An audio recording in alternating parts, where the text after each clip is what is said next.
വൈരങ്കോട് വേല എന്ന് പറയുന്നത് ഞങ്ങളുടെ മലപ്പുറം ജില്ലയിലെ വളരെ പ്രസിദ്ധമായിട്ടുള്ളൊരു തീയാട്ടുത്സവമാണ് വൈരങ്കോട് വേല.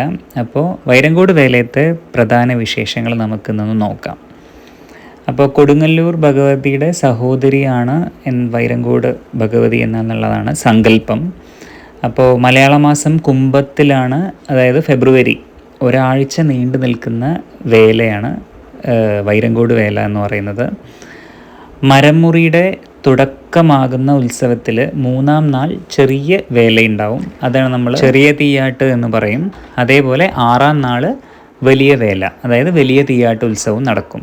അപ്പോൾ ഈ ചെറിയ തീയാട്ടായാലും വലിയ തീയാട്ടായാലും രണ്ടും വളരെ ഗംഭീരമായിട്ടാണ് വൈരങ്കോട് ക്ഷേത്രത്തിൽ നടന്നു പോരാറ്. ഏകദേശം 1500 വർഷം പഴക്കമുള്ളതാണ് ഈ ഒരു ക്ഷേത്രം എന്ന് പറയുന്നത്. നമുക്ക് പൂതൻ, വൈക്കോൽ പൂതൻ, തിറ, കാട്ടാളന്മാർ, തെയ്യം, കരിങ്കാളി ഇവരെല്ലാം അടങ്ങുന്ന ദേശവരവുകളാണ് മൊത്തം.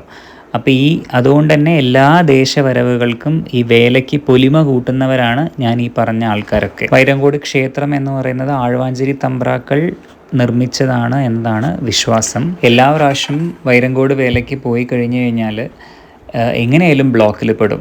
കാരണം അത്രയും തിരക്കാണ്. അപ്പോൾ ഞങ്ങളും കാറിലായിരുന്നു പോയിരുന്നത്. അപ്പോൾ ബ്ലോക്കിൽ പെട്ടു. പക്ഷേ ഒരു ഗുണം ഉണ്ടായത് എന്താണെന്ന് വെച്ച് കഴിഞ്ഞാൽ ആ ബ്ലോക്കിൽ നിന്നുകൊണ്ട് തന്നെ, കാറിൽ ഇരുന്നുകൊണ്ട് തന്നെ ഞങ്ങൾക്ക് എല്ലാ വരവും, ഒട്ടുമിക്ക എല്ലാ വരവും തന്നെ കാണാൻ പറ്റി.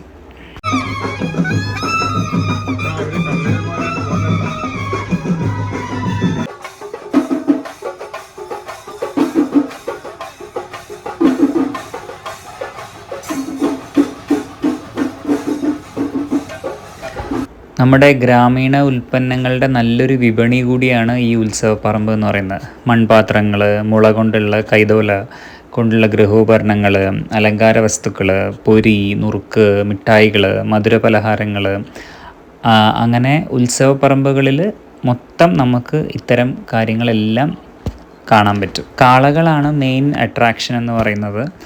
കാളകൾ കണ്ട ഓരോ വരവിന് ഓരോ സ്ഥലത്തു നിന്നുള്ള ഓരോ വരവുകളാണ്. അപ്പോൾ ഈ കാളകൾ കൂടാണ്ട് നമുക്ക് പലതരത്തിലുള്ള, ഇപ്പോൾ നിങ്ങൾ ആ വീഡിയോയിൽ കണ്ട പോലെ തന്നെ ഓരോ വസ്ത്രം ധരിച്ച് പല വേഷം കെട്ടിയിട്ടുള്ള ആൾക്കാർ, അതൊക്കെ അവർക്ക് കെട്ടി കളിക്കാൻ ഭയങ്കര ബുദ്ധിമുട്ടാണ്, ഭയങ്കര ചൂടാണ്. പക്ഷേ എങ്കിൽ കൂടിയും അവർ അത്രയും പ്രയത്നിച്ച് നമ്മളുടെ മുന്നിൽ എത്തിക്കുമ്പോൾ ആ ഒരു കാഴ്ച കാണാൻ നല്ല ഭംഗിയാണ്.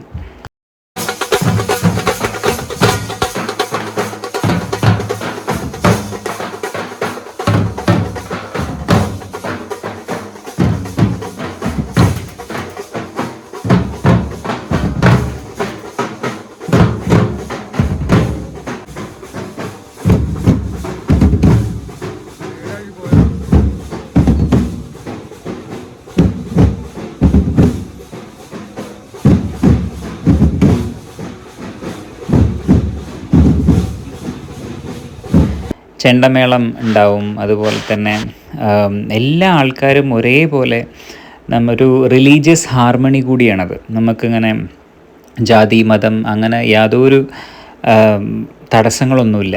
എല്ലാ ആൾക്കാരും വൈരങ്കോട് വേല എന്ന് പറയുമ്പോൾ എല്ലാതരം ആൾക്കാരും ഒരുമിച്ച് നിന്ന് ഒരുമിച്ച് വേലയ്ക്ക് പങ്കെടുത്ത് അങ്ങനെ നല്ല രീതിയിൽ മുന്നോട്ട് കൊണ്ടുപോകുന്ന, ഇത്രയും കാലം വരെ മുന്നോട്ട് കൊണ്ടുപോകുന്ന ഒരു ആഘോഷമാണ് ഈ ചെറിയ തീയാട്ടായാലും വലിയ തീയാട്ടായാലും.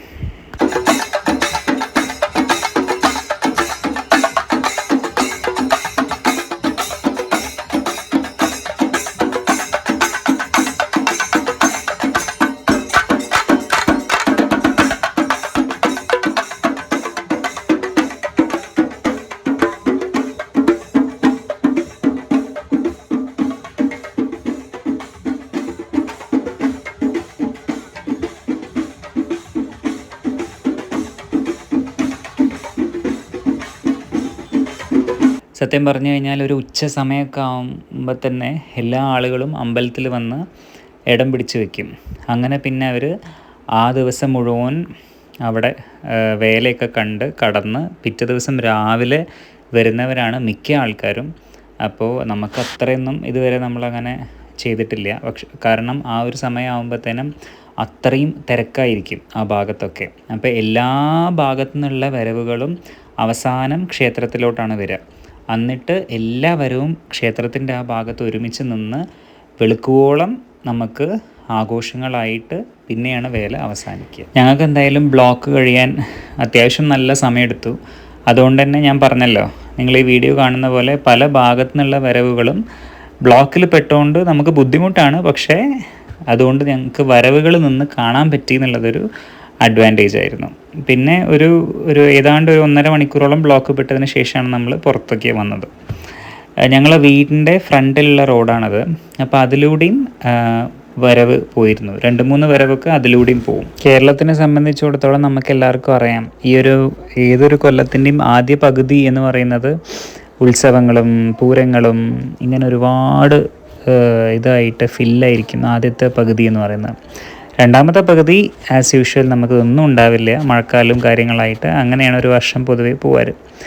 ഇപ്രാവശ്യം ഒരുവിധം എല്ലാ പൂരങ്ങൾക്കും ഞാൻ കണ്ടൊരു കോമൺ ആയിട്ടുള്ളൊരു എന്ന് പറയുന്നത് ഇത്തരം ഗൊറില്ല, അതുപോലെ പെൻഗ്വിൻ, ഇത്തരം വേഷം കെട്ടിയ ആൾക്കാരാണ്. കാരണം ഇത് ഞാൻ മുന്നത്തെ ഒരു പൂരങ്ങളിലും കഴിഞ്ഞ കൊല്ലം വരെ ഞാൻ കണ്ടിട്ടില്ല. ബാക്കിൽ അതൊരു കോഴിയൊക്കെ വരുന്നുണ്ട്. അപ്പോൾ ഇതൊക്കെ ഭയങ്കര ഇൻട്രസ്റ്റിംഗ് ആയിരുന്നു. ഇതിപ്പോൾ ഒരുവിധം എല്ലാ തരം പൂരങ്ങൾക്കും ഞാനിപ്പോൾ കണ്ടുവരുന്നുണ്ട്. ഇതൊരു ട്രെൻഡായി മാറി. ഭയങ്കര രസമാണ്. പ്രത്യേകിച്ച് കുട്ടികൾക്കൊക്കെ നമുക്ക് തന്നെ അത് കാണുമ്പോൾ ഭയങ്കര ഫാസിനേഷനാണ്. അപ്പം കുട്ടികൾക്കൊക്കെ പ്രത്യേകിച്ച് ഇത് ഇഷ്ടമാവും. ഇതാ ബാക്കിൽ കാള വരുന്നുണ്ട്. അപ്പോൾ ഓരോ വരവിൻ്റെയും മെയിൻ നമ്മളുടെ ഫോക്കസ് എന്ന് പറയുന്നത് ആ കാള എത്രമാത്രം ആ കാളെ അലങ്കരിച്ചിട്ടുണ്ട്. പിന്നെ അത് കൂടാണ്ട് നമ്മൾ ബാൻഡ് സെറ്റ്, ഇതേപോലത്തെ ഓരോ വേഷം ധരിച്ച ആൾക്കാർ, ഇതൊക്കെയാണ് അതിൻ്റെ ഒരു ഭംഗി എന്ന് പറയുന്നത്.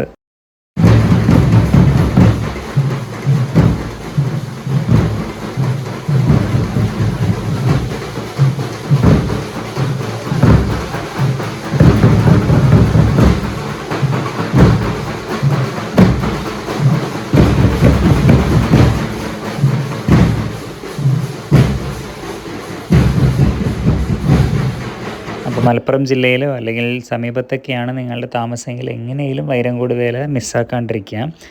നല്ലൊരു അനുഭവം തന്നെയായിരിക്കും എല്ലാവർക്കും. അപ്പോൾ ഓരോ വേലയും എല്ലാ ജനങ്ങളും നല്ല ആകാംക്ഷയോടെയാണ് കാത്തിരിക്കുക എല്ലാ കൊല്ലം വൈരങ്കോട് വേലയ്ക്ക് വേണ്ടി. അപ്പോൾ അടുത്ത കൊല്ലം നന്നായിട്ടുള്ളൊരു വേല തന്നെയായിരിക്കും.